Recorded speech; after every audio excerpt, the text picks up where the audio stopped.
Pernah dengar bedanya left brain or right brain? Orang yang menggunakan otak kiri lebih banyak akan mengasah daya pikir logika mereka, sedangkan otak kanan untuk sisi kreativitas. Coba kamu ingat-ingat lagi, pasti di sekitar kamu banyak kan orang yang jago berkarya, ada juga yang jagonya ngitung dan ngeplan. Nah, gue adalah orang yang terlahir dengan left brain dominance yang membuat gue berpikir secara logis, analitis, dan terencana. Waktu SD itu gue cepet banget kalau ngitung-ngitung, belajar matematika gitu. Tapi giliran disuruh bikin maket dari lilin, ya ampun, gue bener-bener gak bisa. Hasilnya jelek banget. Dan gue juga gak bisa gambar. Bahkan as simple as nempel kain perca ke kendi, gue juga gak bisa. Jadi kelas keterampilan itu adalah hal yang paling menakutkan buat gue. Gue kuliah finance accounting, magang di audit firm, dan kerja di bagian accounting sampai sekarang. Jadi my whole life gue berfokus ke hal yang berhubungan dengan otak kiri dan sering dicap nggak kreatif sama orang di sekitar gue. Until one day gue terekspos ke creative environment, dimana gue ketemu sama komunitas instagramer yang fotonya kece-kece banget. Mereka bisa foto dari angle yang extraordinary dan hasilnya bagus banget. Padahal gue ada di tempat yang sama, tapi giliran gue coba foto kok hasilnya jelek banget ya. Dari situ akhirnya gue decide untuk belajar foto. Tapi gue gak puas sama hasilnya dan gue penasaran, kok mereka bisa, gue gak bisa sih.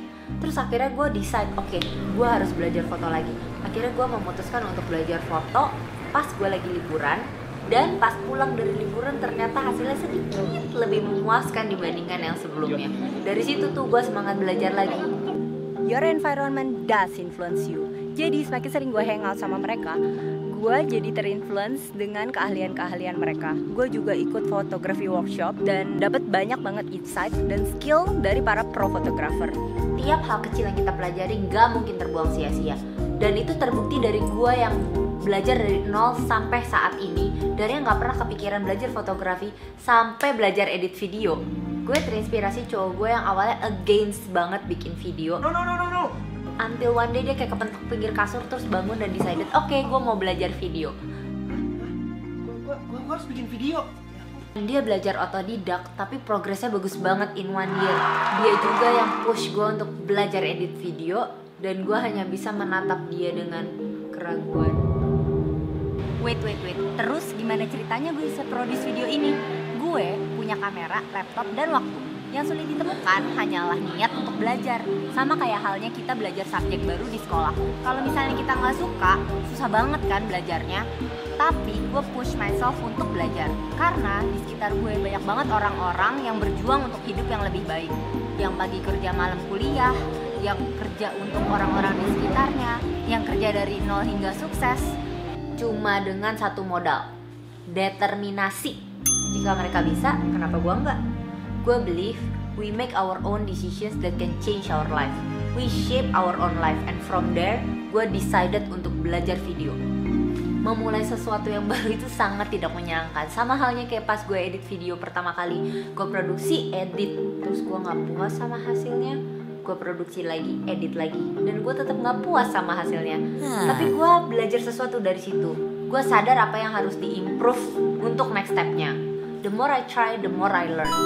Gue semakin curious untuk mencari tutorial untuk membantu progres gue. Memang gak mudah, tapi sebenarnya perkembangan zaman udah sangat membantu kita loh untuk mendapatkan info yang kita butuhkan. Cuma butuh determinasi untuk mewujudkannya jadi hasil. Kalau gue decide untuk nyerah, ya bisa aja. Kalau gue mau coba lagi juga bisa aja. Semua keputusan ada di tangan gue kok. Tapi gue ingat lagi, with all the facilities that I have, apakah gue pantas untuk komplain gak mau susah? That's why gue decided untuk coba lagi. So left brain or right brain, here I am, successfully produce a video that you are watching right now. Bukan masalah soal otak kiri atau otak kanan, tapi determinasi untuk mau mencoba dan gak takut gagal. Keberhasilan itu bukan takdir, tapi pilihan. Bisa atau enggak ada di tangan kita. Sukses atau enggak juga ada di tangan kita. Hidup cuma memberi kita dua pilihan. Mau berani jatuh lalu bangkit lagi, atau mau diam di tempat demi kenyamanan semu. Menurut gue, takut gagal itu adalah awal dari kegagalan itu sendiri. Karena sebenarnya kegagalan itu yang membuat kita bisa belajar dan berkembang untuk menjadi lebih baik lagi. So, decide and start doing what you want to do.